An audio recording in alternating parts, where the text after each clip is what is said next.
Why do you feel extremely motivated at night and completely unmotivated the next morning? You've felt this before. You watch one inspiring video. You plan your new routine. You promise yourself that tomorrow will be different. You'll wake up early. You'll study harder. You'll go to the gym. You'll finally change your life. And for a few hours, it feels real. But then, tomorrow comes. The alarm rings. Your body feels heavy. The excitement is gone. Suddenly, everything feels harder than it did last night. So what happened? Did your discipline fail? Are you just lazy? Or is something deeper going on inside your brain? Here's the truth.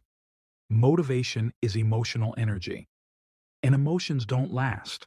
When you feel inspired, your brain releases dopamine. Dopamine isn't just the pleasure chemical, it's the anticipation chemical. It lights up when you imagine a better future, a better body, better grades, a better version of you. In that moment, the future feels exciting. Your brain says, yes, let's do this.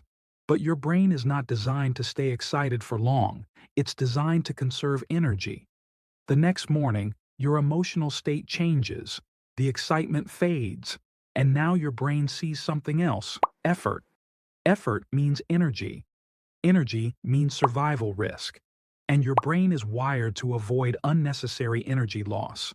So it quietly asks, is this really necessary right now?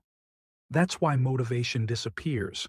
Not because you changed your goals, not because you're weak, but because your emotional state changed.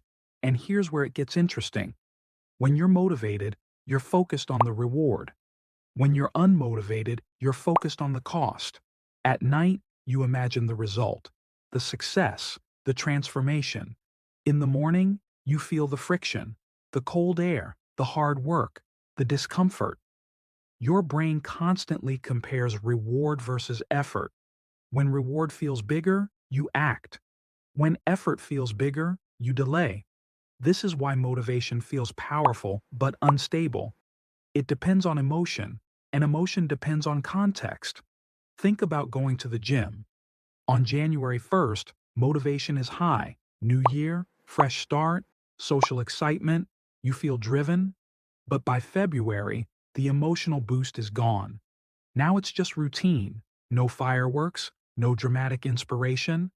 And without emotional fuel, action feels heavy. Another example, studying for an exam. 1 week before the exam, you feel calm. You say, I'll start tomorrow. The pressure is low, so motivation is low. But one night before the exam, panic hits. Suddenly, you have extreme motivation. Why? Because the emotional intensity increased. Motivation rises when emotions rise, but emotions fluctuate daily. This is why relying on motivation alone is dangerous. It makes your productivity dependent on how you feel, and feelings are unstable. Your brain prefers comfort in the present over rewards in the future. Psychologists call this present bias. But in simple terms, it means your brain values now more than later. The comfort of your bed now feels more real than the success you imagine months from now. So your brain chooses what feels immediate. This is also why motivation spikes when you consume content. Motivational videos, speeches, quotes. Those things temporarily amplify the reward in your mind. They make the future feel emotionally close and exciting. But once the emotion fades, the reward feels distant again, and the effort feels real again. So, motivation drops. Here's the key realization. Motivation is not meant to carry you to the finish line. It's only meant to start the engine. Most people wait to feel motivated before they act. But high performers do the opposite. They act first and let action create motivation. Because action also produces dopamine. When you complete even a small task, your brain rewards you. Progress creates momentum, and momentum creates new motivation. That's why small wins matter so much. If you wait until you feel like it, you'll always be controlled by emotion. Instead of, I will work out for an hour, try, I will do 5 push-ups.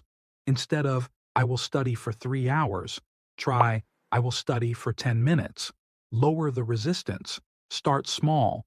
Let movement create emotion. Because here's the shift. Motivation doesn't create action. Action creates motivation.